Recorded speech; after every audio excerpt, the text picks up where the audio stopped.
தோழர்களே, தமிழ்நாடு கலை இலக்கிய பெருமன்றம் முன்னெடுத்திருக்கிற மகத்தான இலக்கிய பணியான நாளும் ஒரு கதை என்கிற தலைப்பின் கீழ் நாம் ஒரு தொடர் பயணமாக புதுமை பித்தன் தோமுசி ரகுநாதனுடைய கதைகளை இணைத்து இன்றைக்கு 47ஆம் நாள் நிகழ்வில் நாம் இணைந்திருக்கிறோம். தோழமைகளே, ஆளுமைகளே, இன்றைக்கு புதுமை பித்தனுடைய கதையான குப்பனின் கனவு என்கிற கதையை சொல்லுவதற்காக தமிழ்நாடு கலை இலக்கிய பெருமன்றத்தினுடைய மாபெரும் சிறந்த கலை இலக்கிய பெருமன்றம் கிளையாக விளங்கக்கூடிய சிவகாசி கிளையினுடைய பெருமைமிகு தோழர் மா பேச்சுமுத்து அவர்கள் இன்றைக்கு குப்பனின் கனவு என்கிற கதையை சொல்ல வருமாறு தோழமையோடு அழைக்கின்றேன். தோழமையே வருக, கதை சொல்க.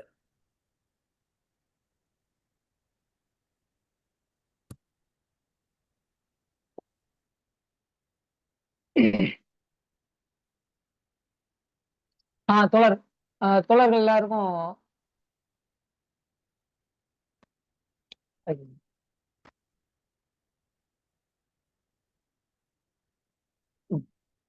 தோழர்கள் அனைவருக்கும் வணக்கம். உங்களை பற்றி ஒரு சிறிய அறிமுகத்தோடு ஆரம்பிச்சிருங்க தோழர். அப்படி சொல்றேன். ஓகே தோழர். என் பேரு மா பேச்சுமுத்து. நான் சிவகாசி தமிழ்நாடு கலை இலக்கிய பெருமன்றம் தமிழ்நாடு கலை இலக்கிய பெருமன்றத்துல உறுப்பினராக இருக்கிறேன். அது போக எனது தொழில் வந்து பெயிண்டிங், அப்புறம் டிசைனிங், இதெல்லாம் என்னுடைய சொந்த தொழில். அது போக எழுதுவது, படிப்பது எனக்கு ரொம்ப பிடிக்கும். அதை வந்து கொஞ்சம் கொஞ்சமா செஞ்சுட்டு இருக்கேன். அப்புறம் என்னோட சிறுகதை வந்து அரசியல்வி இருக்காங்கல்ல, அவங்க சரசு ராமசாமி அறக்கட்டளை சார்பா தமிழ்நாடு கலை இலக்கிய பெருமன்றம் வந்து கோவையில வந்து 2018 நினைக்கிறேன் சிறுகதை போட்டி நடத்தினாங்க. அந்த போட்டியில என்னுடைய ஒத்த வீட்டுக்காரன் சிறுகதை வந்து மாநில அளவுல 2ஆம் பரிசு வாங்கிடுச்சு. அரசியல்வி தான் அந்த அறக்கட்டளையோட நிறுவனர் நினைக்கிறேன். அவங்க பொன்னிலன் கையால விருதெல்லாம் கொடுத்துட்டு எனக்கு கௌரவிச்சாங்க. அப்படி அப்படி கொஞ்சம் கொஞ்சமா வளர்த்து எடுத்துக்கிட்டு இருக்கிறது இந்த தமிழ்நாடு கலை இலக்கிய பெருமன்றம் தான். அதனால தமிழ்நாடு கலை இலக்கிய பெருமன்றத்துக்கு என்னுடைய மனமார்ந்த நன்றிகளையும் வணக்கங்களையும் தெரிவிச்சுக்கிறேன். போதுங்களா என்னை பத்தி? அடுத்து ஸ்ட்ரெயிட்டா கதைக்குள்ளே போயிருந்தல. நம்ம கிட்டத்தட்ட தோமுசி கதைகளையும் அதுக்கப்புறம் எழுத்தாளர் புதுமை பித்தன் கதைகளையும் தொடர்ந்து வந்து நம்ம தமிழ்நாடு கலை இலக்கிய பெருமன்றம் வந்து கதை சொல்ற நிகழ்ச்சியில முன்னெடுத்து பெரிய அளவுல வந்து முன்னெடுத்துக்கிட்டு இருக்கிறாங்க. ஒரு நல்ல நிகழ்வா, ஒரு அருமையான நிகழ்வா முன்னெடுத்துட்டு இருக்காங்க. இன்னைக்கு அப்படி ஒரு கதை தான் வந்துட்டு குப்பனின் கனவு அப்படின்ற ஒரு சிறுகதை தான் இன்னைக்கு நான் பேச போறேன். இந்த குப்பனின் கனவு புதுமை பித்தன் எழுதுனது எப்ப இருக்காரு அப்படின்னு கேட்டீங்கன்னா 4/11/1934 மணிக்கூடி இதழ்ல வெளிவந்திருக்கு இந்த சிறுகதை. 1934 வெளியிட்டு இருக்காரு. பேர் வந்து குப்பனின் கனவு. இது வந்து பாத்தீங்கன்னா ரொம்ப சாதாரணமான கதை தான். நம்மளுக்கு அப்படி தோணும், படிக்கிறப்ப வந்து பாத்தீங்கன்னா ரொம்ப சாதாரணமான கதை அப்படின்னு தான் நமக்கு தோணும். அது ரொம்ப அருமையா வந்து புதுமை பித்தன் வந்து ஒரே ஒரு கதாபாத்திரத்தை மட்டும் மையமா வச்சுக்கிட்டு அப்படியே போற போக்குல நடக்கிற நிகழ்ச்சிகள் எல்லாம் அப்படியே சொல்லிட்டு போவாரு.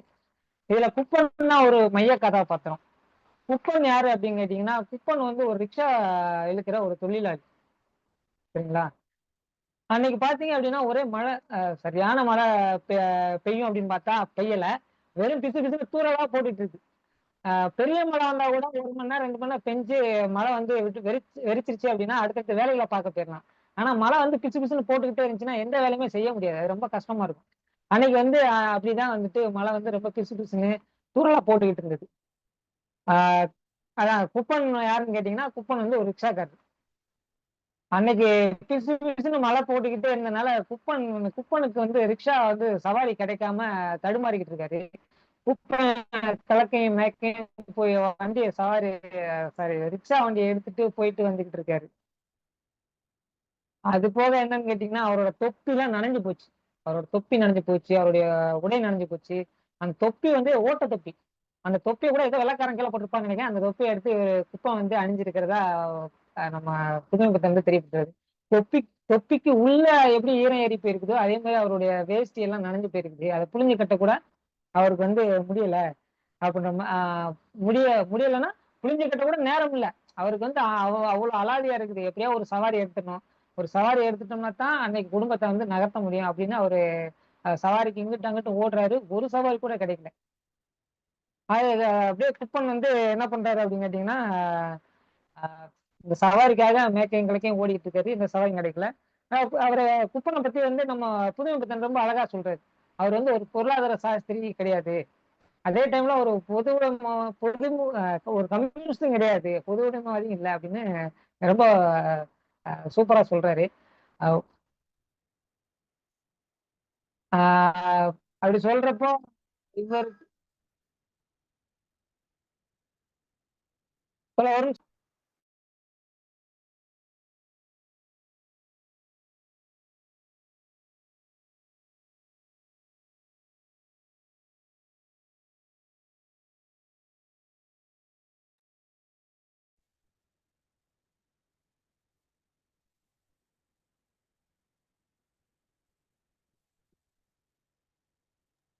ஒரு தோழர் மன்னிக்கணும், இடையூறுக்கு மன்னிக்கணும் தோழர்.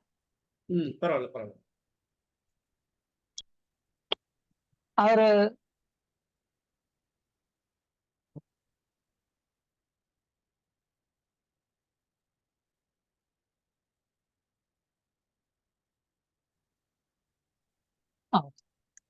அவர் வந்து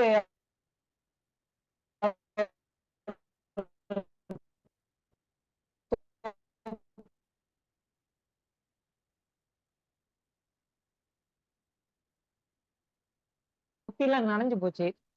அது போக அவரோட தொப்பிக்கு உள்ளே வந்து ஈரப்பட்டு இருக்குது. அவருக்கு நேரம் இல்ல, எப்படியாவது அவர் வந்து அன்னைக்கு தூக்கி வீட்டுல கொடுத்துட்டு அதிர்ஷ்டமும் இல்ல, வாய்க்கல. அப்புறம் பாக்குற அடுத்ததுல ஒரு பிச்சைக்காரர் இருக்காரு. அந்த பிச்சைக்காரனாவும் இருந்துக்கலாமோ அப்படின்னு அவர் நினைக்கிறாரு. அதுக்கப்புறம் அவர் யோசிக்காரு, என்னடா மனுஷ குழப்பிட்டு அப்படின்னு சொல்லிட்டு அவரே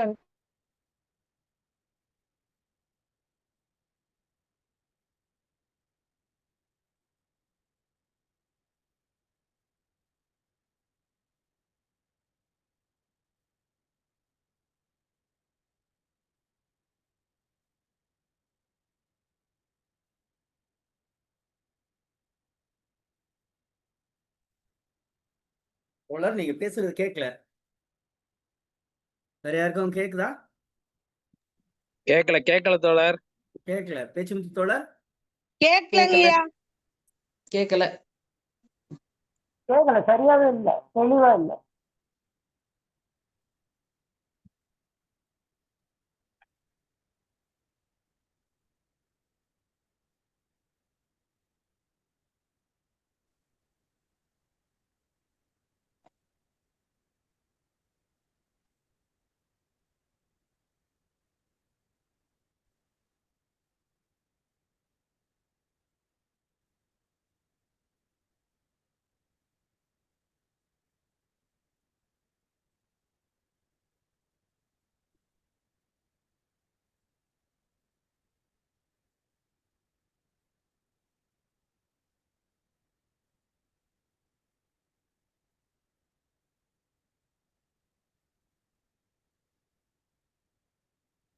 ஆமா தோழர் பாலசுப்ரமணியன் தோழர் இணைப்பு அவர் வெளியில போயிருக்காரு, பாப்போம், வெயிட் பண்ணுவோம் தோழர். நீங்க போட்டிருக்கீங்க இணைப்பு துண்டிக்கப்பட்டிருக்குன்னு, வெயிட் பண்ணுவோம்.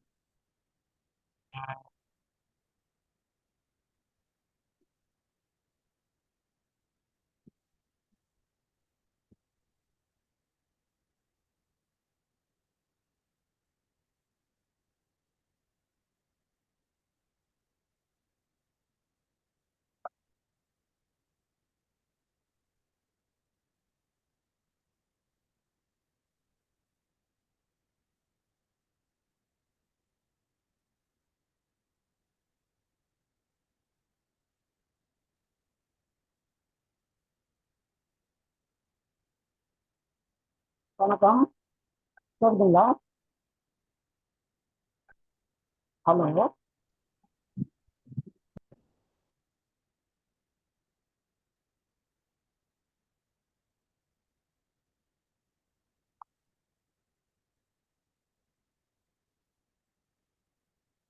ஹலோ. ஐயா இல்ல, அவர் இன்னும் இணையல. நான் உங்களுக்கு ஒரு யோசனை சொல்றேன், உங்களுக்கு தெரிஞ்சிருக்கலாம். நம்ம நண்பர்கள் என்ன பண்ணோம், குறைந்தபட்சம் அவர்கள் உரையாடர்களாக இருக்கும் பொழுது அவர்களை அந்த வைஃபை மூலமா பேச சொல்லலாம். ஏன்னா அவங்க கையில வைஃபை இல்லைன்னா கூட யாருன்னா ஒரு நண்பர் வீட்டுல போயிட்டு அவங்க இருந்து கூட பேசலாம். அது மாதிரி பேசினா இது மாதிரியான இடர்பாடுகள் குறைக்கப்படும். அதை கொஞ்சம் நீங்க வலியுறுத்துங்க உரையாளர்களுக்கு குறிப்பா. நன்றி நன்றி.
அவர் முயற்சி பண்றாரா, உள்ள வர முடியலன்னு சொல்லியிருக்காரு.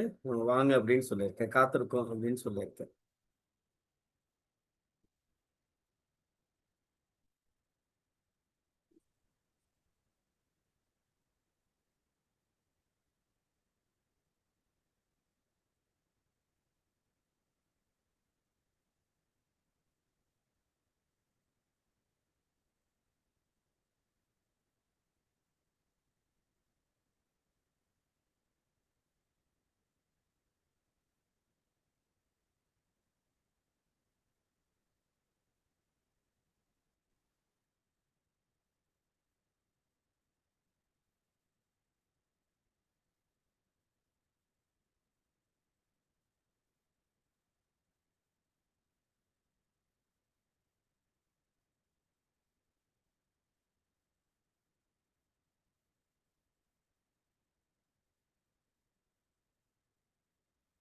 தொடர்களே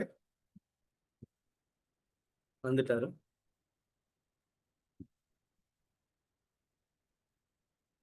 தோழர்கள் மன்னிக்கணும், இடையூறுக்கு மன்னிக்கணும். டவர் கிடைக்காம போயிடுச்சு போல.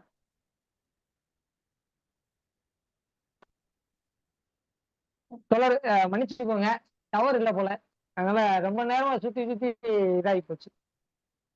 சரிங்க தோழர், ஆரம்பிக்கலாங்க தோழர். ஆரம்பிக்கலாம். நீங்க முதல்ல இருந்தே தொடங்குங்க. ஓகே தோழர், ரொம்ப மன்னிக்கணும். ஓகே, இந்த குப்பையின் கனவு வந்து 1934 நம்ம புதுமை பித்தன் வந்து எழுதினாரு. அதை வந்து மணிக்கொடி இதழில் கரெக்டா பாத்தீங்க அப்படின்னா 4/11/1934 தான் ரிலீஸ் ஆயிருக்கு. அது போக 1953 வந்து ஐந்தினை பதிப்பை வந்து முதல் பதிப்பா வெளியிட்டிருக்கு. சரிங்க தோழர், இந்த குப்பனின் கனவு இது வந்து புதுமை பித்தன் வந்து ரெண்டே பக்கம், ரொம்ப எளிமையா ரெண்டே பக்கத்துல தான் அந்த கதையை எழுதியிருக்கு. ஒரே ஒரு கேரக்டர் தான், ரொம்ப அழகா வந்துட்டு அந்த கேரக்டர் வந்து அப்படியே எடுத்துட்டு போறாரு. சூப்பரா கதை சொல்றதுக்கும் சரி, படிக்கிறதுக்கு ரொம்ப சிம்பிளா முடிகிற கதை இது. ஆரம்பத்திலே சொல்லிடுறாரு, அன்னைக்கு ஃபுல்லா மழை பெஞ்சிட்டு இருக்கு, அன்னைக்கு நாள் முழுவதும் வந்து மழை பெஞ்சிட்டு இருக்கு. அது எப்படின்னா தூரிக்கிட்டு இருக்கு. மழை வந்து 1 மணி நேரமோ 2 மணி நேரமோ இல்ல 3 மணி நேரமோ ஒரே அடி அடிச்சுட்டு வெறிச்சிருச்சு அப்படின்னா பிரச்சனையே இல்லை. யாரும் எந்த வேலையும் பார்க்க போயிடலாம், அது ரொம்ப எளிதா இருக்கும். ஆனா மழை தூரிக்கிட்டே இருந்தா எந்த வேலையுமே கெட்டு போயிடும். அது எந்த வேலையா இருக்கட்டும், அந்த வேலை வந்துட்டு ரொம்ப என்ன சொல்ற வேலை முடியாது. அது சலசலப்பா இருக்கும், நச நசன்னு இருக்கும். அப்படிதான் அன்னைக்கு வந்து மழை பெஞ்சிட்டு இருக்குது. இதுல வந்து குப்பை யாரு அப்படின்னு கேட்டீங்கன்னா, குப்பை வந்து ஒரு ரிக்ஷா தொழிலாளி. ஆஹ் குப்பை ஒரு ரிக்ஷா தொழிலாளி. அவர் வந்து அன்னைக்கு அந்த நாள் முழுதும் மழை பெஞ்சுக்கிட்டே இருக்கிறத பாக்குறாரு. இந்த கிழக்கு பக்கமாவும் மேற்கு பக்கமாவும் அவர் வந்து ஓடுறாரு, ஏதாவது ஒரு சவாரி கிடைச்சிடாதா அப்படின்னு சொல்லிட்டு ஓடுறாரு. சவாரி கிடைச்சா ஒரு 4 நாள் கிடைக்கும், அந்த 4 நாள் வீட்டுல கொடுத்துட்டு கொஞ்சம் நிம்மதியா வீட்டுல கொஞ்சம் படுத்து எழுந்திக்கலாம், கொஞ்சம் ரெஸ்ட் எடுத்துக்கலாம் அப்படின்னு சொல்லிட்டு சவாரி ஏதாவது கிடைக்குதா அப்படின்னு ஓடுறாரு. அது போக பாத்தீங்கன்னா மழைய அந்த தூறல் பெஞ்சுக்கிட்டே இருக்கிறத ஃபுல்லா கம்ப்ளீட்டா நனைஞ்சிடுறாரு. அவரோட தொப்பி நனைஞ்சிருது. அது ஏற்கனவே ஓட்ட தொப்பி. அந்த ஓட்டு தொப்பி ஏதாவது வெள்ளைக்காரன் போட்டிருக்கலாம். அந்த தொப்பி எடுத்து அவரு தன்னுடைய இந்த வெயில் அடிக்காம இருக்கிறதுக்கு நிழலுக்காக அவர் தொப்பியை மாட்டியிருக்காரு. அந்த தொப்பி நனைஞ்சு போச்சு, அவரோட வேஷ்டி எல்லாமே நனைஞ்சு போச்சு. இத்தனைக்கும் அந்த தொப்பிக்குள்ள ஈரம் வந்து ஈரம் ஊர்னதா அவர் ரொம்ப அழகா வந்து மென்ஷன் பண்ணியிருப்பாரு. அதே மாதிரிதான் அவரோட வேட்டியும், அந்த வேட்டியை கூட வேட்டியை கூட புழிஞ்சு காய போட்டு கொஞ்சம் உதறி கட்டிக்கலாம் அப்படின்னு பார்த்தாலும் அதுக்கு அவருக்கு முடியல. ஏன்னா எப்படியாவது ஒரு சவாரி பிடிச்சிடணும் அப்படின்றதான் அவரோட எண்ணம். அப்புறம் பாக்குறாரு, அவர் ஏற்கனவே இவரு நம்ம அவர் வந்து ஒன்றும் பெரிய பணக்காரர் இல்ல, பொருளாதார மேஸ்திரி கிடையாது, சாரி பொருளாதார சாஸ்திரி கிடையாது. அதே மாதிரி அவர் ஒரு கம்யூனிஸ்ட் கிடையாது. அவர் ஒரு 4 மணி ரிக்ஷாக்காரரு. ரிக்ஷாக்காரர் என்ன பண்ணுவாரு, நாள் முழுக்க ஒரு சவாரிக்காக சார் சார் சார் சார்னு எல்லாத்தையும் கெஞ்சுவாரு. அது அவருக்கு ரொம்ப எரிச்சலா இருக்கு குப்பனுக்கு. என்னடா இது என்னடா இது பொழப்பு அப்படின்ற மாதிரி அவரு குப்பன் வந்து நினைக்கிறாரு. அப்ப பொருளாதார மேஸ்திரி அப்படின்னா அந்த டைம்ல வந்து வட்டிக்கு விட்டு சம்பாதிக்கிற ஆட்களா இருந்திருப்பாங்க. அதே மாதிரி பொது உடைமைன்னா சொல்ல வேண்டியதில்லை. அவருக்கு எந்த நேரம் ஒர்க் இருக்கும், அந்த சமூக நலன் கருதி அவர் ஓடிக்கிட்டே இருப்பாரு, நிறைய போராட்டங்களை கலந்துருப்பாரு. அதனால இவங்க 2 பேரும் குப்பன் இல்ல அப்படின்றத ரொம்ப அழகா வந்து சூப்பரா சொல்லிட்டு போறாரு புத்தர். அப்புறம் இவனும் எப்படியா சவாரி கிடைச்சிரும் அப்படின்னு சொல்லிட்டு ஓடுறாரு. சப்போஸ் சவாரி கிடைச்சிச்சுன்னா ஒரு 4 நாள் கிடைச்சுன்னா போதும், 4 நாள் வந்து நம்ம குப்பை மட்டை கொடுத்து வீட்டுல கொஞ்சம் இது பண்ணிக்கலாம் அப்படின்னு யோசிக்காரு. அந்த 4 நாளுக்காக தான் அவர் நாயா போய் அலைகிறாரு. ஆனாலும் அந்த மழை தூரிக்கிட்டே இருந்தாலும் ஒரு சவாரி இல்லை. ஒரு சவாரி வருது, சார் சவாரி அப்படின்றாரு. அப்பெல்லாம் எதுவும் இல்லையா அப்படின்னு சொல்லிட்டு ஒருத்தர் வந்து என்ன பண்றாரு, டிராம்ல ஏறிடுறாரு. டிராம்ல ஏறி அவர் போயிடுறாரு. இவருக்கு ஒரே கோவமா இருக்கு. என்னடா அந்த ஆளை இப்படி கிழிச்சு போட்டுடலாமா அப்படின்னு கோவம் இருக்கு. ஏன்னா அன்னைக்கு அதான் அன்னைக்கு உள்ள பொழுதை கழிக்கிறதுக்கு அவருக்கு காசு வேணும். அது சவாரி மூலமா ஏதாவது உழைச்சி நம்ம சம்பாதிச்சுக்கலாம் அப்படின்னு அவருக்கு தோணுது. அப்ப அந்த சவாரி வேணும்னு அவருக்கு சரியான கடுப்பாயிருக்கு. அதுக்கப்புறம் இவர் என்ன பண்றாருன்னா சென்ட்ரல் பக்கம் ஓடுறாரு. சென்ட்ரல் பக்கம் போனாலே ஏதாவது சவாரி கிடைக்குமா அப்படின்னு சொல்லிட்டு பாக்குறாரு. அங்கே எதுவும் பெருசா சென்ட்ரல் பக்கம் கிடைக்கல. அவரை யோசிக்கிறாரு, இந்த நேரத்துல நம்ம ஒரு சாராயம் போட்டா எப்படி இருக்கும் அப்படின்னு யோசிப்பாரு. நம்மளுக்கு ஊருன்னு சொன்னா எப்படி நாக்கு ஊறுதோ, அதே மாதிரி குப்பனுக்கு என்ன பண்ணுதுன்னா சாராயம் சொன்னோடனே அவருக்கு சொல்லு ஊறுது. அவர் அப்படியே அந்த இதுலயே அந்த மிதப்பிலேயே அப்படியே திரியிறாரு, ஏதாவது சவாரி கிடைச்சிடும் அப்படின்னு சொல்லிட்டு திரியிறாரு. ஆனாலும் என்னன்னா சவாரி கிடைக்கல. திடீர்னு அவருக்கு ஒரு யோசனை வருது. இப்ப டிராம்ல ஏறினார்ல ஒருத்தர், ஆஹ் அவரை மாதிரி இருந்தா அப்படின்னு யோசிக்காரு. ஆனா அதுக்கு முன்னாடி அவர் என்ன யோசிக்காருன்னா, இந்த நேரத்துல நம்ம அவரோட ஒய்ஃபு குப்பம்மா எப்படியா காசு பார்த்திருக்கோம், அது ஏதாவது தொழில் பார்த்திருக்கோம், அதுக்கு வருமானம் வந்திருக்கும். அப்ப அந்த இடத்துல வந்து புதுமை பத்தன் வந்து சொல்றாரு. ஒரு சில அந்த வேர்டை நான் சொல்லல, அவர் வந்து எழுதியிருப்பாரு. சரிங்களா, அது எழுதியிருப்பாரு. அது போக வந்துட்டு எப்படியாவது குப்பமா வந்து காசு பார்த்திருப்பா. அப்ப இனி நம்ம இப்போ சவாரி எடுத்தோம், சவாரி ஓட்டணும் அப்படின்னா அந்த நாள்ல வந்து நம்மளுக்கு தான், நம்ம சரக்கு அடிச்சுக்கிட்டு ஜாலியா வந்து இன்னைக்கு பொழுதை கழிச்சிடலாம் அப்படின்னு குப்பை நினைச்சுக்கிட்டு அவருக்கு ஒரே இதா குஜாலா இருக்குது. அவர் என்ன பண்றாருன்னா அப்படியே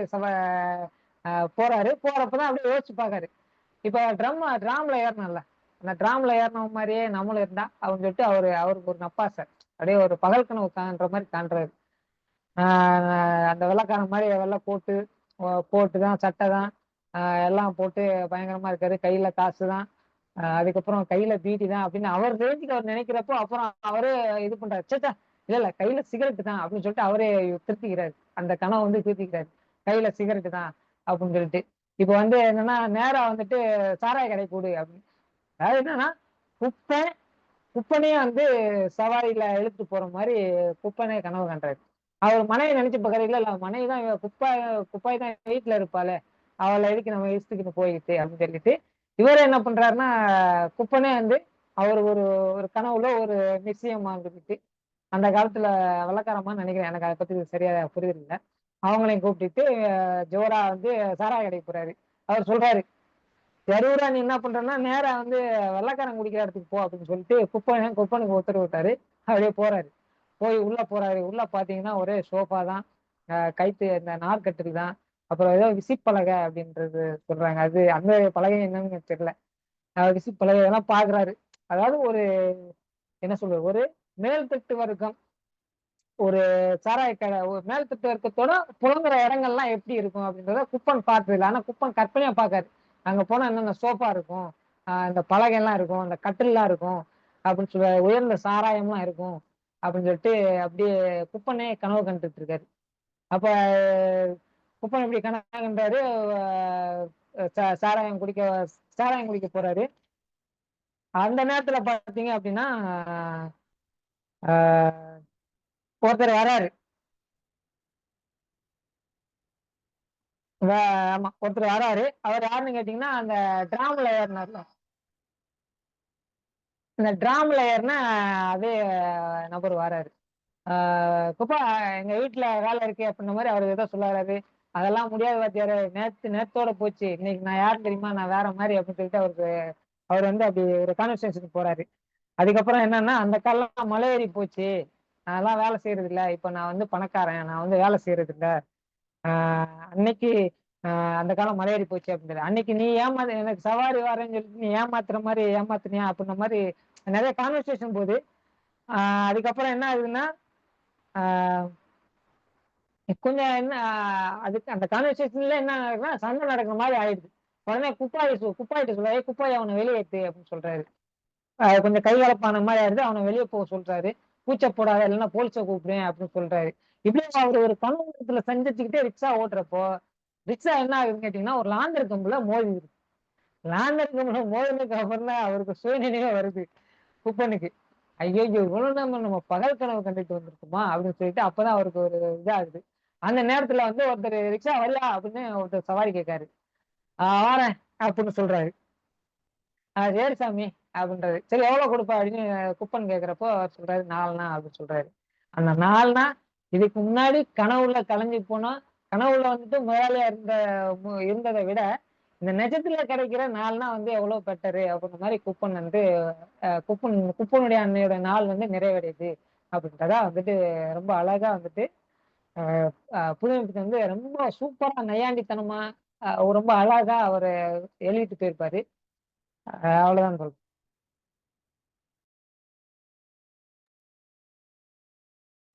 நன்றி தோழமையே. மிக்க மகிழ்ச்சி. வழக்கம் போல் பின்னூட்டத்தை தொடங்கி வைக்கிற ஐயா சாத்தூர் கணேசன் ஐயா பின்னூட்டத்தை தொடங்கி வைங்க.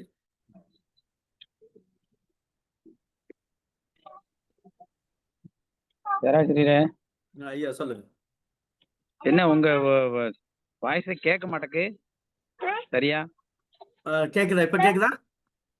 இப்பதான் கேக்குது. சாத்தூர் கணேசன் ஐயா பின்னூட்டத்தை தொடங்கி வைக்கவும். நல்லது நல்லது நல்லது. வாழ்க வளமுடன். இன்று கதை வந்து குப்பனின் கனவு. இந்த குப்பனின் கனவு வந்து ஒரு தொழிலாளியாக இருக்கக்கூடியவர்களுக்கு ஒரு சில நேரங்களில் இந்த மாதிரி எல்லாம் ஒரு கனவுகள் வர்றது வழக்கம்தான். அதே ஒரு 2 பக்க கதையா இருந்தாலும் அதுல வந்து புதுமைப்பித்தன் அவர்கள் வந்து என்ன சொல்ல வர்றாங்க அப்படின்னா, உழைப்பாளிகளுக்கு இப்படி வந்து வேலை சரியாக கிடைக்காத பட்சத்தில் என்னத்தையாச்சிலும் மனசுல நினைச்சுக்கிட்டு கனவு கண்டுக்கிட்டு அப்படியே நம்ம பெரிய லெவல்ல இருக்கிற மாதிரி கனவு காண்பாங்க. அந்த இதைத்தான் வந்து அவர் சொல்றார். பகல் கனவு என்பது எல்லாருக்கும் வர்றதா அந்த இதை சொல்ற மாதிரி இருக்கு. இதுல அந்த இவர் வந்து ரிக்ஷா ஓட்டி பணக்காரராகி இருந்தது தெரியாமல் வந்து ஒருத்தர் வந்து வாரையான்னு கூப்பிடுற மாதிரி அவர் வந்து கேட்கிறாப்புல. அப்படி கேட்கும்போது அப்படிலாம் வர முடியாது அப்படின்னு சொல்லி சொன்னா கூட இவர் குப்பாயிட்ட வீட்டுக்காரம்மாட்ட சொல்லி அவரை முதல்ல வெளியே அனுப்பு அப்படின்னு சொல்லிட்டு வர முடியாதுன்னு சொல்ற மாதிரி சொல்றாப்புல. அந்த ஒரு கெத்து, அதாவது பணம் பையில இருந்துச்சுன்னா ஒரு வார்த்தை பேசுறதுக்கு 10 வார்த்தை பேச சொல்லணும். அந்த மாதிரி அவர் வந்து பணத்துல வந்து மூழ்கிட்டாரு. இன்னமே வந்து அந்த வேலையெல்லாம் செய்யறது இல்லை, நீங்க வாட்டுக்கு போங்க அப்படின்னு சொல்ற மாதிரி சொல்றாரு. ஆனால் அது ஒரு அதுல வந்து அந்த கனவுல வேணா ஒரு நிம்மதியாக இருக்கலாம். ஆனா அது வெளிப்படையாக அந்த ரிக்ஷா போய் அந்த லாங்கல போய் முட்டுன உடனே பாத்தீங்கன்னா அந்த கனவு வந்து கலைஞ்சிருது. அப்படி கலைஞ்ச உடனே அவருக்கு என்ன ஒரு சந்தோஷம் இருக்குன்னா, அந்த ஏற்கனவே இருந்த அந்த கனவில் வந்த ஒரு மகிழ்ச்சியை விட இந்த காலனாவு நாலனாவுக்கு வந்து ரிக்ஷா வந்து அமைக்கிறார் பார்த்தீங்களா, அதுதான் அந்த உழைப்பாளிக்கு வந்து சந்தோஷமா இருக்குது அப்படின்னு சொல்லி கதையை முடிச்சிருக்கிறாரு. இதுல ஒரு வரி என்ன எழுதுறாருன்னா, ஒரு மூலையில வந்து பிச்சைக்காரன் இருக்கான், குஷியாக இருக்கிறான் அப்படின்னு சொல்லி போடுறாப்புல. அதுல என்ன, அதாவது மழை பெஞ்சுக்கிட்டு இருக்கு, புணு புணுன்னு மழை பெஞ்சுக்கிட்டு இருக்கு. ஒரு பிச்சைக்காரன் பிச்சை எடுக்கணும்னு சொன்னோம்னா ஏதாச்சும் ஒரு ஓரத்துல உட்காந்துட்டு இல்லாட்டா கோயிலுக்கு முன்னாடி உட்காந்துட்டு வெளிப்படையா வந்து யாரையும் மறைஞ்செல்லாம் பிச்சை எடுக்க முடியாது. அப்படிப்பட்டவனுக்கு வந்து பிச்சை எடுக்கிறதுக்கான ஒரு சாத்தியக்கூறு இல்லாத மாதிரி மழை பெஞ்சுக்கிட்டு இருக்கு. இப்போ புணு புணுன்னு பெஞ்சுக்கிட்டு இருக்கும்போது அவன் எங்க உட்கார்ந்து எடுக்க போறான்? ஆனா அவன் குஷியாக இருந்தான் அப்படின்னு சொல்றது வந்து அதை எதுக்காக சொல்லியிருக்கிறாருன்னு கொஞ்சம் ஒரு புரியாத இதாத்தான் இருக்குது. உண்மையிலேயே இன்னொன்னு இப்ப பார்த்து சொன்னீங்கன்னா, அதாவது குப்பாயும் ஒரு தொழில் செய்றா அப்படின்னு சொல்லி ஒரு மறைமுகமான ஒரு அந்த செய்தியை வச்சிருக்கிறாரு. நம்ம அதை வந்து ஒரு சிலவுக்கு அது என்ன என்ன தொழில் பார்க்குறா, அவளுக்கு வந்து என்ன செய்ய முடியும், ஒரு வேலை வெட்டி இல்லாம இல்ல ஒரு வீட்டுல போய் பண்ட பாத்திரம் செஞ்சு பண்ணிக்கிட்டு இருக்கிற மாதிரி எடுத்துக்கிடலாம், இல்ல அந்த மாதிரி எடுத்துக்கலாம்.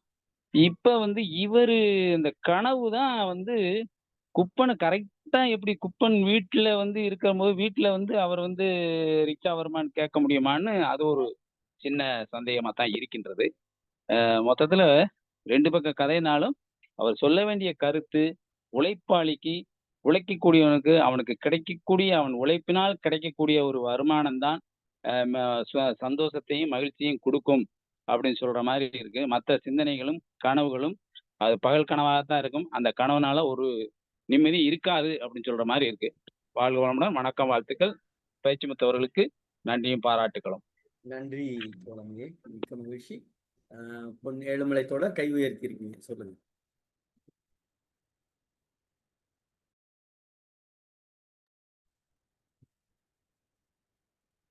கேட்கல.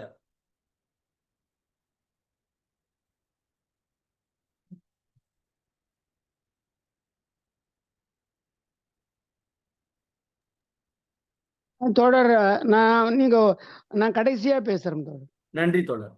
ம். பணித்துறை பாலசுப்ரமணியன் ஐயா. அனைவருக்கும் வணக்கம். மிக அற்புதமா அந்த கதையை சொன்னார் பேச்சுமுத்து தோழர். இது சிறிய கதையா இருந்தாலும் நிறைய செய்திகளை சொல்லக்கூடிய ஒரு அற்புதமான ஒரு கதையா தான் நான் பார்க்கிறேன்.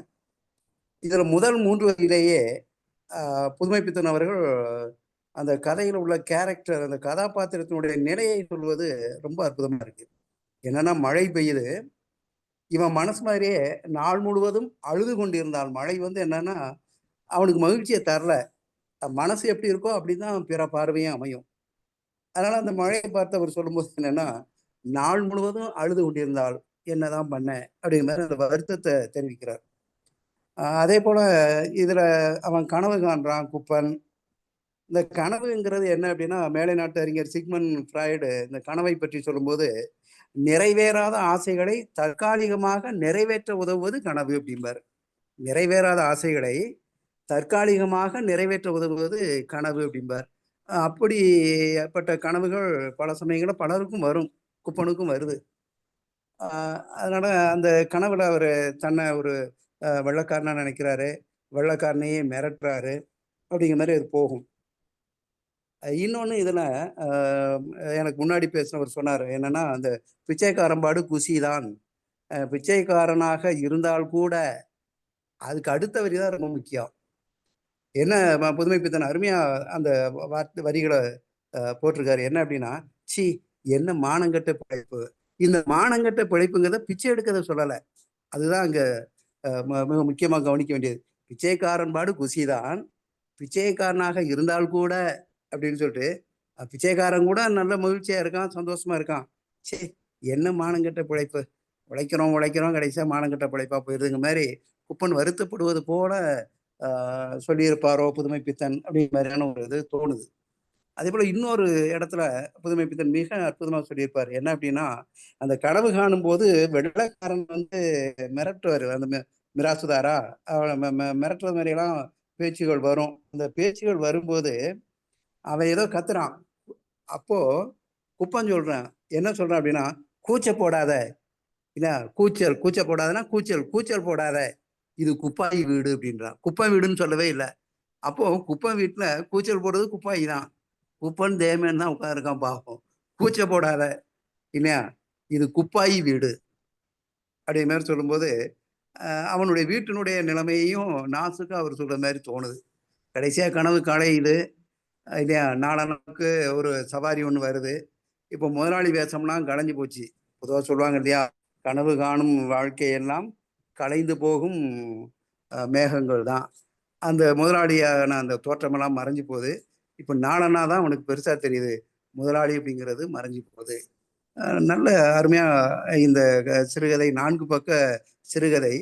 அதுல பல செய்திகளை ரொம்ப நாசுக்கா சொன்னது. அதே போல குப்பாயி எப்படி சொல்லும்போது அது என்ன தொழில் அப்படிங்கிறத அவர் நாசுக்கா அது வேற மாதிரியான தொழில் அப்படின்னு தான் சொல்ல வர்றாரு. ஏன் அப்படின்னா, என்ன அப்படி இல்லையா, எந்த அப்படின்னு போட்டு ஒரு டாட் வச்சிருப்பாரு. அதுல நம்ம ஒரே ஒரு வார்த்தையை மட்டும்தான் போட முடியும். அதை அவர் ஏன் அந்த மாதிரியான வரிகளை அவர் போட்டாருங்கிறது, அந்த சூழல்ல இருக்க அந்த பெண்ணுக்கு நேர்ந்த துயரத்தை கூட பெண் என்ற வார்த்தையே சொல்லாம அதுல புள்ளி வைக்கிறார். நீங்க அந்த கதையை பார்த்தீங்கன்னா தெரியும், புள்ளி வச்சிருப்பாரு. சூழ்நிலை அவளை அந்த நிலைக்கு தள்ளுது அப்படிங்கிற மாதிரியான ஒரு இரக்க மனப்பான்மையோடு, இப்படி ஒரு சூழ்நிலையா அப்படிங்கிற ஒரு அது என்ன சொல்ல, இறக்கம் தான், அதீதமான ஒரு இறக்கம். அதுல அந்த சொல்லை கூட போடாம புள்ளி வச்சிருப்பாரு. அது நாசுக்கா சொல்றது. நல்ல அற்புதமான கதை. தோழர் மிக அற்புதமா சொன்னார். இதில் சின்ன சின்ன தடங்கள் அது பல சமயங்கள்ல வரும். நான் நன்றி தோழர், மிக அற்புதமா இருந்தது. வாய்ப்புக்கு நன்றி. நன்றி தோழர்களே, மிக்க மகிழ்ச்சி. விஜயலா தோழர். தோழர்கள் அனைவருக்கும் வணக்கம். கதை சொல்லி கொஞ்சம் சிரமப்பாட்டுக்கு அப்புறம் ரொம்ப அருமையாவே கதையை சொல்லிட்டாரு. என்ன அவர் முகத்துல ஒரு பரபரப்பும் எதுவுமே இல்லாம வெளிக்காட்டிக்காம ரொம்ப அழகாவே கதை சொல்லி முடிச்சிட்டாரு. இல்ல கணேசன் தோழர் சொல்லியிருந்தாரு, சாத்தூர் கணேசன் தோழர், அந்த தொழில் அப்படிங்கிறது கொடுத்துருக்கிறது அது வீட்டு வேலை செய்யதாகோ அப்படின்லாம் கேட்டிருந்தாரு. அப்படி கிடையாது. அவர் வந்து அடைப்புக்குறிக்குள்ளே மேற்கோளுக்குள்ளே கொடுத்துருக்கிறாரு. எந்தேன்னு போட்டு புள்ளி போட்டு பத்தினியா இருக்கா அப்படின்னு ஒரு கேள்வி கேட்டிருக்கிறாரு. இந்த பொன்னகரங்காயத்துல வர்ற முருகேசன் வந்து ரிக்ஷாக்காரனா இருப்பார். அவருடைய மனைவியும் இருட்டுக்குள் சென்றால் அவ கையில காசு இருக்கும். இவனுக்கு வந்து கஞ்சி பால் கஞ்சி வச்சு கொடுக்கறதுக்கு காசு கொண்டு வந்தா அப்படின்னு எழுதியிருப்பாரு. அப்ப ஏழை அடித்தட்டில் இருக்கக்கூடிய மக்கள் சூழ்நிலை காரணமாக இயலாமையின் காரணமாக இந்த மாதிரி செய்யறத ஒரு பதிவு பண்ணியிருக்கிறாரு. இங்க வந்து குப்பன் வந்து ரிக்ஷா ஓட்டுற மாதிரி காட்டியிருக்காரு. பொன்னகரம் கதையில வந்து முருகேசன் வந்து ஒரு ஜட்டா வண்டி வச்சிருக்கிற மாதிரி காட்டியிருக்காரு.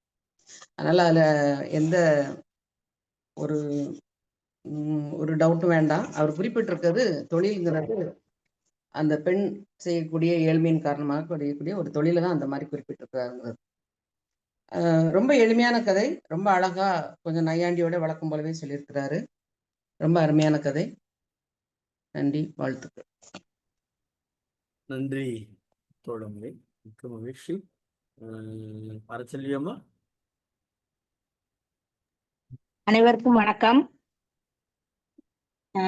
இன்றைய கதை சொல்லி அவரை பத்தி சொல்லும்போது என்னை வந்து இந்த அளவுக்கு கொண்டு வந்ததே தமிழ்நாடு கலை இலக்கிய பெருமன்றம் அப்படின்ற ஒரு வார்த்தையை போட்டு நம்ம பெருமன்றத்துக்கு மிகப்பெரிய பெருமையை தேடி கொடுத்திருக்காரு. அந்த வகையில அவருக்கு முதல்ல நன்றி சொல்லிக்கிறேன். அடுத்து அவர் கதை ரொம்ப சுறுசுறுப்பா சொன்னாரு. நல்ல ஒரு சீரியலை பார்த்துக்கிட்டு இருக்கும்போது முக்கியமான கட்டத்துல கரண்ட் போன மாதிரி நல்லா கதை சொல்லிட்டு வந்தாரு. போச்சு, இணைப்பு கிடைக்கல. அந்த இடம் கொஞ்சம் சங்கடமாவே இருந்துச்சு. ஐயோ, இணைப்பு போயிடுச்சேன்னு திரும்ப அவரு முதல்ல இருந்து ஆரம்பிச்சு சொன்னது ரொம்ப அருமை. அவரோட கதை சொன்ன விதமும் நல்லா இருந்துச்சு. சின்ன கதையா இருந்தாலும் ரொம்ப அருமையா கதை சொன்னாரு. கதை சொல்லிக்கு வாழ்த்துக்கள், பாராட்டுக்கள். நல்லா கதை சொன்னீங்கப்பா. அடுத்து இந்த கதையில சொல்லிட்டாங்க, நான் சொல்ல வேண்டியதெல்லாம் சொல்லிட்டாங்க. முதல்ல அந்த மழைய வந்து நாள் முழுவதும் மழை சினுசினுத்து கொண்டிருந்ததுன்றாரு. அதே 2 வரி தாண்டி இப்படி நாள் முழுதும் அழுது கொண்டிருக்கிறது. நல்லா இருக்கு. அந்த 2 வர்ணனையுமே மழைக்கு சொன்னது ரொம்ப நல்லா இருக்கு. அது இந்த குப்பனை பத்தி சொல்லும்போது அந்த தொழில்லாம் சொன்னாங்க. அம்மா சொன்ன மாதிரி அடைப்புக்குறிக்குள்ள வந்திருக்கு. மத்தனா அவரே போட்டிருப்பாரு என்ன வேலைன்றது. அது அடைப்புக்குறிக்குள்ள வந்ததுனால அது வேற மாதிரியான ஒரு இது. அவளுக்கு காசு 4 காசு அவ பார்த்திருந்தா வீட்டு வேலை வீட்டு கவலை ஓஞ்சுது. இவனுக்கு அந்த 4 அணா கிடைச்சா சாராய கிடைக்காச்சு. பொறுப்பற்ற ஒரு தலைவன். அவளோட சூழல் என்னவோ ஒரு இந்த மாதிரி அமைஞ்சிருச்சு. அதையும் அவரு இங்க சுட்டி காட்டியிருக்காரு. கனவு, குப்பனுக்கு வர்ற கனவு வந்து எல்லாத்துக்கும் வர்ற கனவு. அதாவது மனசுல தீராத ஏக்கம் ஒண்ணு இருக்குன்னு வச்சுங்களேன். தீராத ஆசை, ஏக்கம், தவிப்பு, இந்த இதுதான் நமக்கு கனவுல வந்து அதை நிறைவேற்றி வைக்கிற மாதிரி இருக்கும். அதே மாதிரி இவனுக்கும் ஒரு ஆசை, வெள்ளக்காரங்கணக்கிலே இது பண்ணணும்னு. அந்த கனவு எல்லா சினிமாவிலும் வர்ற மாதிரி தூங்கி எழுந்திருச்சு முழிச்சு பார்த்தா நிஜ உலகத்துக்கு அப்பதான் வந்து திடுக்கிடுற மாதிரி குப்பனுக்கும் அவனோட ரிக்ஷா மோதும் போது அந்த இயல்பான ஒரு இந்த உலகத்துக்கு வரான். வருத்தமாவும் இருக்கு. அவனோட இடத்துல இருந்து பார்க்கும்போது அவனோட நிலையும் வருத்தமா இருக்கு. ஒரு ரிக்ஷா இழுக்கிறவனோட நிலைமைய ரொம்ப அழகா சொல்லியிருக்காரு. ஏன்னா எல்லாருமே ரிக்ஷாவுக்கு வரமாட்டாங்க, ஜெர்கா வண்டிக்கு தான் போவாங்க. அப்போ அந்த ரிக்ஷாவை ஓட்டுறவனோட மனநிலை எப்படி இருக்கும்ன்றத குப்பனை வச்சு சொல்லியிருக்காரு. அவனோட வாழ்க்கை முறையை சொல்லியிருக்காரு. வாச்ச மனைவியோட நிலைமைய சொல்லியிருக்காரு. ரொம்ப நல்ல கதை. வாய்ப்புக்கு நன்றி, வணக்கம். நன்றி தோழமையே. மகாராஜன் தோழர். வணக்கம் ஐயா. வணக்கம் ஐயா. தோழர் கதை சொன்ன விதம் ரொம்ப அருமை. அதே மாதிரி அவரு ஆரம்பத்துல தொடங்கியிலே தன்னுடைய என்ன தொழில் செய்யறதுன்னு சொல்லிட்டு எனக்கு பிடிச்சதே வாசிக்கிறதும் எழுதுவதும் எனக்கு பிடிச்சது அப்படின்னு சொன்னார். ரொம்ப மகிழ்ச்சியா இருந்தது. அதே மாதிரி பாத்தீங்கன்னா இந்த கதையில கடைசியில சொல்றாரு பாருங்க, குப்பனுக்கு சற்றுமின் இழந்த முதலாளி பதவியை விட அந்த 4 அணா மிகுந்த களிப்பை தந்தது அப்படின்னு ரொம்ப மிக மகிழ்ச்சியை தந்தது. கிடைச்ச 4 அணா ரொம்ப மகிழ்ச்சியை தந்ததுன்னு தான் கதையை முடிக்காரு. அதாவது கனவுல தன்னை முதலாளி மாதிரி பாவித்த குப்பன் அந்த கனவு கலைஞ்சு போகுது. திரும்ப ரிக்ஷா வந்து பிராட்வேக்கு ஒருத்தரை வண்டியில ஏத்திட்டு போறாரு. அப்போ நாளானா அந்த பிராட்வேக்கு ஏத்திட்டு போன அந்த நபர் வந்து அவர் கொடுக்காரு. முதலாளி பதவியை விட இந்த நாளானா கிடைச்சது வந்து மிகுந்த மகிழ்ச்சியை தந்ததுன்னு கதையை முடிச்சிருப்பாரு. அப்புறம் நாளானா அப்படின்னு போட்டு ஒரு ஆசிரியக்குறியை போட்டு கதையை முடிச்சிருக்காரு. நல்ல சிறப்பான கதை ஐயா. நல்லா இருந்தது கதை. கதையை எடுத்து கொடுத்த தோழருக்கு வாழ்த்துக்கள் ஐயா. நன்றிங்க.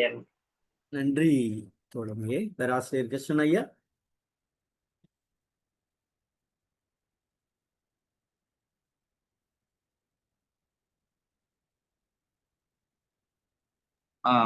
அனைவருக்கும் இனிய வணக்கம். இன்றைக்கு கதை சொன்ன தோழருக்கு என் இனிய வாழ்த்துக்கள். குப்பனின் கனவு மிக சிறப்பாக இந்த கதையை சொன்னார். சென்னையில் ரிக்ஷா தொழிலாளர்களுடைய வாழ்க்கை சூழலை, அவர்களின் குடும்ப சூழலை, ஒரு ரிக்ஷா தொழிலாளியினுடைய கனவுகளை மிக ஒரு 2.5 பக்கத்தில புதுமைப்பித்தன் அவர்கள் சென்னை வட்டார வழக்கு சொற்கள் கலந்து அவர்கள் பேசுகின்ற அந்த மொழியிலேயே மிக சிறப்பாக கதையை விவரித்திருக்கின்றார்கள். இந்த கதை சொன்ன விதமும் சிறப்பு. இனிய வாழ்த்துக்கள்.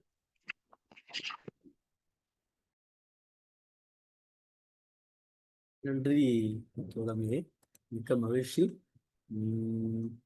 ஏழுமலை தோழர், இப்ப நீங்க சொல்லலாமா?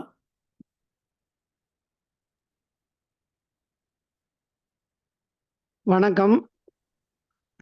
ரொம்ப சுருக்கமாக அழகாக கதை சொன்னார். அதாவது முத்தான பொழிவு, முத்தான பொழிவு கொடுத்திருக்கிறார்.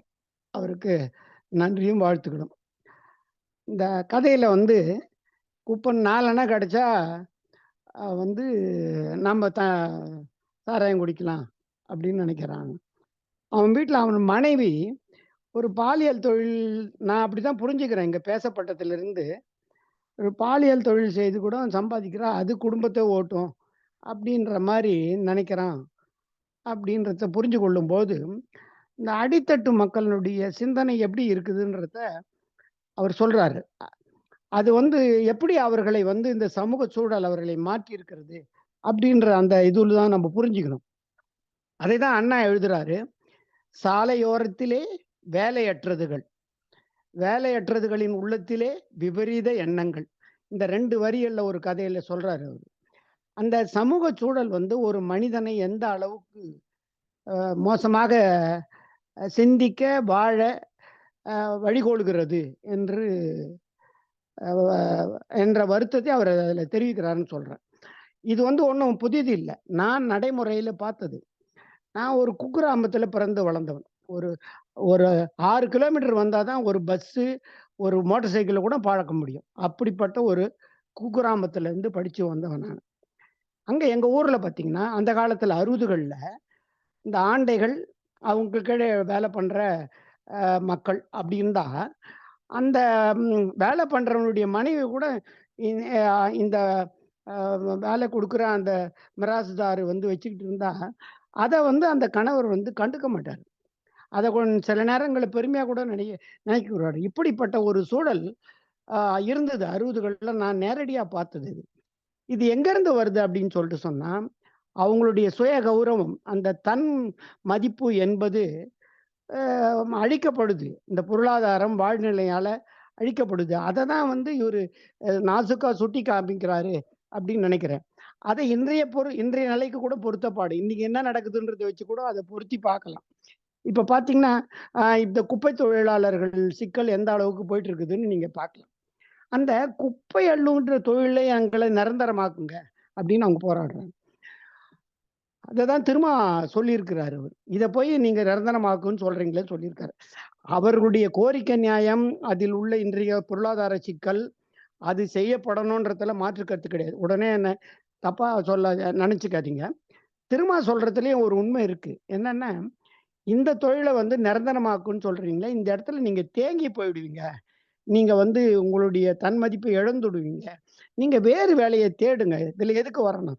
குப்பை அள்ளுவதற்கு ஆள் கிடைக்கவில்லை என்ற சூழல் வரும்பொழுது, அதற்கு அதிகமான வருவாய் கொடுக்க வேண்டிய நிலைக்கு தள்ளப்படுவார்கள். அப்படின்ற அந்த ஒரு கருத்த அவரு சொல்றாரு. இந்த குப்பை அள்ளுறத விட உழைச்சு உனக்கு வேற தொழில் செஞ்சு வாழ முடியாதா என்ன? இதுக்கு போய் போராடிட்டு இருக்கிறியே அப்படின்னு சொல்றாரு. ஆனால் எப்படி இருந்தாலும் அந்த வேலை செய்கிறவர்களுக்கு உரிய சம்பளமும், அதற்கான மரியாதையும், அதற்கான வசதிகளும் செய்யப்பட வேண்டும் என்பது ஒரு தனி கருத்து.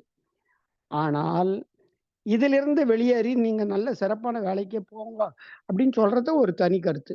அப்படின்றது தான் அந்த என்ன பிழைப்பு இது அப்படின்ற அந்த சொல்லுல இந்த கருத்துக்களை உள்ளடக்கி இருக்கிறார் அந்த காலத்திலேயே அவரு. ஆனால் இன்றைக்கும் அதே சூழல் தான் நிலவுது. 34னா நீங்க பாருங்க 66, 25, 80, 91 வருடங்கள் ஆகியிருக்கிறது. 90 வருடங்களுக்கு அப்புறம் இன்னும் இதே நிலை தான் இருக்குது. அவர் எழுதின கதை வந்து இன்றைய சூழலுக்கும் பொருந்தி வருகிறது என்பது அவர் தீர்க்கமாய் சிந்தித்தார் என்ற ஒரு வகையிலும், ஆனால் இப்படியே தேங்கி கிடக்கின்றது, நாடு வளரவில்லை அப்படின்ற ஒரு நிலையை தான் நம்மளுக்கு சுட்டுகிறது. இது மிகவும் வருத்தமான நிலை. ஆனால் சமூக சூழலை கிளறி கொண்டே இருந்தால்தான் அது முன்னேற்றத்துக்கு விதையாக இருக்கும் என்ற அடிப்படையிலே இந்த கதை, குப்பை கதை மிகவும் கும்பனின் கனவு மிகவும் சிறப்பான கதை. அதை சொல்லியவருக்கும் இதை ஏற்பாடு செய்த தமிழ்நாடு கலை இலக்கிய மன்றத்துக்கும் என்னுடைய நன்றியும் வணக்கமும். நன்றி தோழமையே. புதுசா இன்றைக்கு இணைஞ்ச காமராஜ் ஐயா எதுவும் சொல்றீங்களா?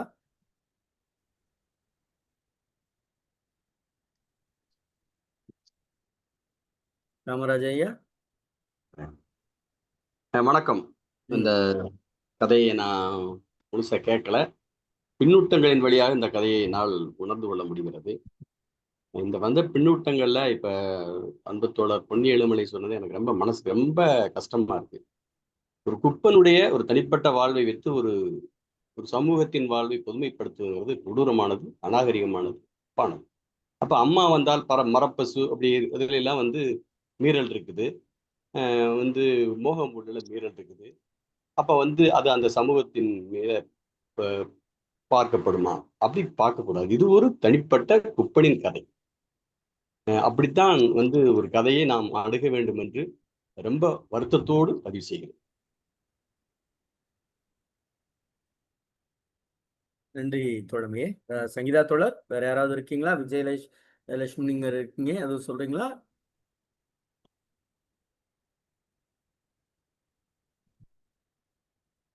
ஓகே, நிறைவு பின்னூட்டமாக நம்முடைய தோழர் சிவசுப்பிரமணியம் அவர்கள். அன்பான தோழர்கள் அனைவருக்கும் வணக்கம். இன்னைக்கு குப்பனின் கனவு என்ற புதுமைப்பித்தனின் சிறுகதைய தோழர் பேச்சிமுத்து ரொம்ப ஆற்றலுக்காக சொன்னார். அவர் சொன்னது அவர் பேசியது முத்துக்கள் போல் இருந்தது. ரொம்ப அருமை. அவருக்கு பாராட்டுகளும் வாழ்த்துக்களும். மழை அழுது கொண்டு இருந்தது அப்படின்னு சொல்றாரு. எனக்கு இந்த இடத்துல சார்லி சாப்ளின் சொன்னதுதான் நினைவு கூறுது. குப்பனும் அழுதுகிட்டே தான் இருக்கான். சவாரி ஒண்ணும் கிடைக்கலன்னு அந்த மழையா அழுதுகிட்டே செல்றான். அவர் சொல்றாரு சார்லி சாப்ளின், மழையில் நனைவது எனக்கு ரொம்ப பிடிக்கும். ஏன்னா நான் அழுவது மற்றவர்களுக்கு தெரியாதல்லவா. மழையில் நினைச்சுக்கிட்டே இருக்கும்போது அழுதா யாருக்கு தெரிய போகுது? அத ரொம்பதான் ஒரு குறியீடாக இவர் காட்டுகிறார் என்று நினைக்கிறேன். ரொம்ப அருமையானது. அடுத்து, நடுத்தர வர்க்கங்கள் எல்லாம் மேல்தட்டு வர்க்கத்தை பார்த்து அவங்களாக மாறிவிட மாட்டோமா அப்படின்னு ஒரு ஏக்கம் இருக்கும். நடுத்தர வர்க்கத்தின் மேற்தட்டு வர்க்கமாக மாறிடுவோம்னு. ஆனா இந்த கீழ்த்தட்டு வர்க்கத்தில் இருக்கக்கூடிய குப்பன் வந்து பிச்சைக்காரனா கூட இருக்கலாம்னு நினைக்கான். ஆனா அடுத்த கிழமை என்ன மானங்கெட்ட பிழப்பு அப்படின்னு. பிழப்புங்கிறது வேற ஒன்று நான் நினைக்கிறேன், நினப்பு அப்படிங்கிறது. என்ன மானங்கெட்ட நினப்பு அப்படின்னு தன்னைத்தானே நொந்து கொள்கிறான். புதுமைப்பித்தன் வந்து திருநெல்வேலியும் வாழ்ந்தவர், சென்னையில வாழ்ந்துறாரு. அதனால பாருங்க, அந்த திருநெல்வேலி சொல்லு வந்து விழுந்துருது. 99% சென்னை மொழியிலே தான் சொல்றாரு. சென்னை மக்கள் பேசக்கூடிய மொழியிலே சொல்றாரு. ஒண்ணே ஒண்ணு அது மட்டும் நான் சொல்றேன். குப்பாயி வீட்டுல இருக்கா அப்படின்னு சொல்றாரு. ஆனா சென்னைக்காரங்க வீட்டுலன்னு சொல்ல மாட்டாங்க, ஊட்டாண்ட அப்படின்னு சொல்லுவாங்க. அந்த நேரத்துல அந்த இதுல கொஞ்சம் அந்த திருநெல்வேலி பேச்சு வழக்கு அவரை தாக்கி இருக்கிறது என்று பதிவு செய்து கொள்கிறேன். இந்த பிறகு பாருங்க, சாடுறாரு புதுமைப்பித்தன் சாடுறாரு. என்னன்னா, சார் என்று சொல்லி பல்லை இழித்து பேசுபவர்களை பார்த்து திருட்டு பசங்க அப்படின்னு சொல்றாரு. இதெல்லாம் படிச்சு வேலை பார்க்குறவங்க, இந்த சார்னு போட்டு பேசுறவங்க, சார்ன்னு சொன்னாலே அதனுடைய பொருள் ரொம்ப இழிவானதுன்னு எல்லாருக்கும் நமக்கு தெரியும், நம்ம எல்லாருக்கும் தெரியும். அதை போட்டு பேசுறவங்க திருட்டு பசங்க அப்படின்னு புதுமைப்பித்தன் சாடுகிறார். டிராமில் கணவன் டிராமில் ஏறினாப்புல, இந்த குப்பனோட ரிக்ஷாவில் ஏறல. அந்த கணவான்கிற சொல்ல வச்சே நான் ஒண்ணு நினைக்கிறேன். கணவன்னா என்ன, பணக்காரன். கணவான் தான் கனவு காண முடியுமா? நானும் கனவு காண்கிறேன் அப்படின்னு குப்பன் கனவு காண்கிறான். அது ரொம்ப புதுமைப்பித்தனுடைய அருமையான வர்ணனை. நினைச்சு பார்க்கிற, அவன் நினைச்சு பார்த்து இது பண்ணுதான்.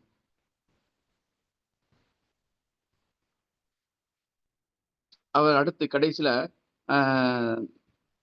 தனக்கு ஒரு சவாரி கிடைச்சதும் அவன் ரொம்ப மகிழ்ச்சியாகி, ஒரு கடவுளே தனக்கு அருள் பாலித்தார், அருள் வழங்கி விட்டார் அப்படின்னு நினைச்சுக்கிட்டு ஏறு சாமி அப்படின்னு, ஏறு சாமின்னே அவன் அந்த ஆளை சொல்றாப்புல.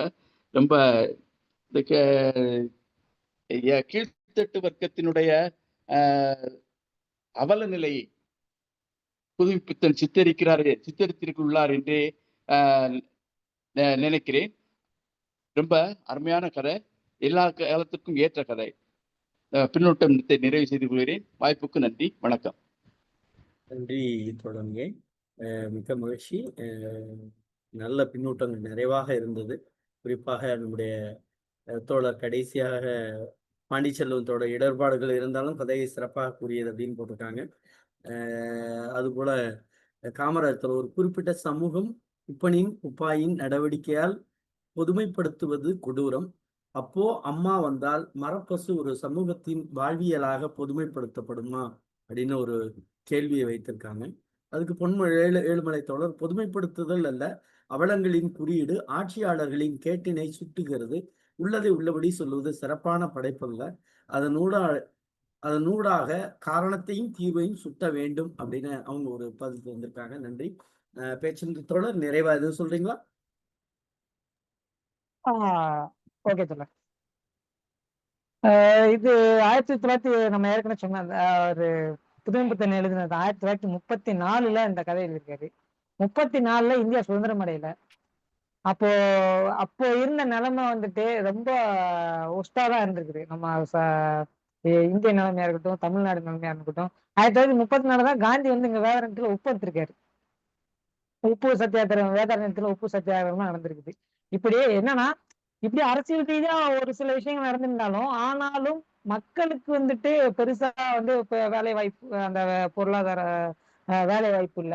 வெள்ளைக்காரன் எல்லாத்தையும் சுரண்டி எடுத்து போயிட்டே இருக்கிறான். ஆனா இங்க உள்ள மக்களுக்கு ஒரு ஒரு சரியான உணவு இல்ல, சரியான வேலை வாய்ப்பு இல்ல. அவங்களோட வாழ்க்கையை முன்னேற்றுறதுக்கான எந்த ஒரு விஷயமும் நடக்கல. அது அரசியல் ரீதியாகவும் சரி, இது மத்த இதாகவும் சரி, எதுவுமே அப்படி ஒண்ணு நடக்கல. அப்படின்றதுதான் புதுமைப்பித்தன் அவருடைய கதைகள் தொடர்ந்து அங்கங்க சுட்டி காட்டிக்கிட்டே இருக்காரு. விஜயலா திராஜன் மேடம் சொன்ன மாதிரி, அந்த காலத்துல அப்படி ஒரு நிலைமைக்கு பெண்கள் தள்ளப்பட்டாங்க. ஏன்னா வேற வழி இல்லைல்ல, வாழ்ந்தாங்கல்ல. வாழ்க்கைன்றது ஒரு வாட்டி தான், எப்படியாவது வாழ்ந்தணும், ஒரு போராடி தானே வாழணும். அது புழு பூச்சியா இருந்தாலுமே போராடி தான் வாழ்றப்போ, மனுஷன் போராடி வாழ்றப்போ இந்த செயல் எல்லாம் இறங்க வேண்டிய சூழ்நிலைக்கு தள்ளப்படுறாங்க. அப்படின்றதுதான் புதுமைப்பித்தன் தன்னுடைய கதைகள்ல அங்கங்க பல இடங்கள்ல செக்ஸ் ஒர்க்கரை பத்தி எல்லாம் பல இடங்கள்ல பேசியிருக்காரு. அவங்க எப்படி தள்ளப்படுறாங்க, இந்த புறச்சூழலால, இந்த அரசியல் நிர்பந்தங்களால, இங்க இருக்கிற அரசியல் மாற்றங்களால, இந்த எப்படி அவங்கள தள்ளப்படுறாங்க அப்படின்றத புதுமைப்பித்தன் ரொம்ப அவருடைய கதைகள்லாம் அங்கங்க பதிவு பண்ணிட்டே இருந்திருப்பாரு. இதுதான் ஒரு எழுத்தாளரோட முக்கிய கடமையா நான் பாக்குறேன். ஒரு எழுத்தாளர் காலத்தை பதிவு பண்ணணும். அதுவும் தெரிஞ்சோ தெரியாமல கண்டிப்பா பதிவும் பண்ணிடுவாங்க. அதை புதுமைப்பித்தன் சரியா செஞ்சிருக்காரு. அவருடைய கதைகள் வந்து காலத்துக்கும் நிற்கும் அப்படின்றத சொல்லிட்டு வாய்ப்பு கொடுத்த எல்லா தோழர்களுக்கும், வாய்ப்பு கொடுத்த தமிழ்நாடு கலை இலக்கிய பெருமன்றத்துக்கும் மிக்க நன்றியை தெரிவித்துக் கொண்டு விடைபெறுகிறேன். நன்றி வணக்கம். நன்றி தோழமை. நாளைய தினம் நம்மோடு கதை சொல்லுவதற்காக திருச்சி சிவகாசி மாநகர கிளையினுடைய செயற்குழு உறுப்பினர் கா ஸ்ரீ சக்தி அவர்கள் அசலும் நகலும் என்கிற தோமுசியினுடைய கதையை சொல்லுவதற்காக இருக்கிறார்கள். தோழர்களே, நாம் ஒவ்வொரு நாளும் தோழர் ஜீவா அவர்களின் சிந்தனை பயணத்தை இலக்கியமாக, இலக்கியத்தை எளிய மக்களும் அறிய வேண்டிய மக்களும் உணர்கிற வகையில் நம்முடைய சிந்தனை ஒவ்வொரு நாளும் புதிய புதிய சிந்தனைகளை பதிவு செய்து வருகிறோம். அந்த அடிப்படையில் ஒவ்வொரு நாளும் இரவு 8 மணிக்கு இல்லங்களில் இணைய வழியாக இணைந்து பயணிக்கிறோம். நன்றியும் வாழ்த்துக்களும்.